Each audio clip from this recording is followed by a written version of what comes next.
নমস্কার বন্ধুরা, শুভ সকাল। আমি আবার একটা নতুন ভিডিও নিয়ে চলে এসেছি। আমি দুদিন আগে বাটার দিয়ে আর ডিম দিয়ে আমি তড়কা বানিয়েছিলাম, তার একটা রেসিপি দিচ্ছি। আমি প্রথমে 200 মুগ কড়াই আগের দিন ভিজিয়ে রেখেছিলাম, সেটাকে আমি পরের দিন ভালো করে প্রেশার কুকারে সিটি মেরেছি। সিটি মারার সময় আমি তার মধ্যে কাঁচা লঙ্কা, গোটা কাঁচা পেঁয়াজ এগুলো দিয়ে সিটি মেরেছি, টমেটো দিয়ে, কারণ তড়কা কাঁচা লঙ্কা দিয়ে করলেই ভালো, কাঁচা পেঁয়াজ দিয়ে করলেই ভালো হয়, বেশি এরকম ফুটিয়ে নিলে। এরপর কাঁচা লঙ্কাই দিতে হয়। এরপর আমি কড়াইয়ে সরষের তেল নিয়ে আরও খানিকটা পেঁয়াজ, আদা কুচি, লঙ্কা কুচি এবং রসুন কুচি দিয়ে কষতে থাকলাম। তার মধ্যে জিরের গুঁড়ো, ধনের গুঁড়ো দিলাম।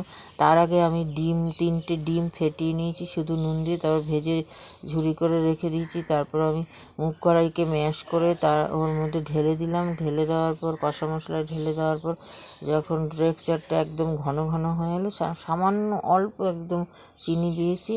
আর আমি এর মধ্যে নুন দিয়েই সেদ্ধ করেছিলাম, সেই জন্য আর নুন দিইনি। তারপর হলুদ দিয়ে এরপর ভালো করে কষে যখন নামানোর সময় আমি এর মধ্যে বাটার, ডিম ঝুরি এবং শীতের ধনেপাতা ছড়িয়ে এবং অমিতের গরম মশলা দিয়ে নামানোর আগে বেশ খানিকক্ষণ ঢেকে রেখেছি 5 মিনিটের মতো। তারপর পরিবেশন করেছি। আপনারাও গরম গরম রুটি, নান, পরোটা, লুচি সব কিছু দিয়েই খেতে পারেন এবং খুব সহজেই হয়ে যাবে।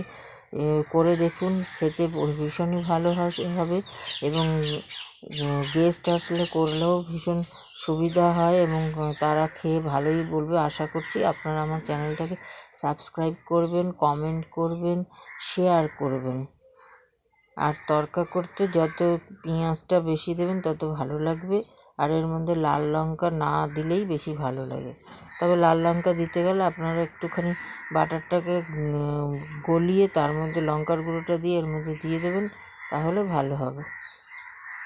এখন তাহলে আমি আসছি, দেখা হচ্ছে পরের ভিডিওতে।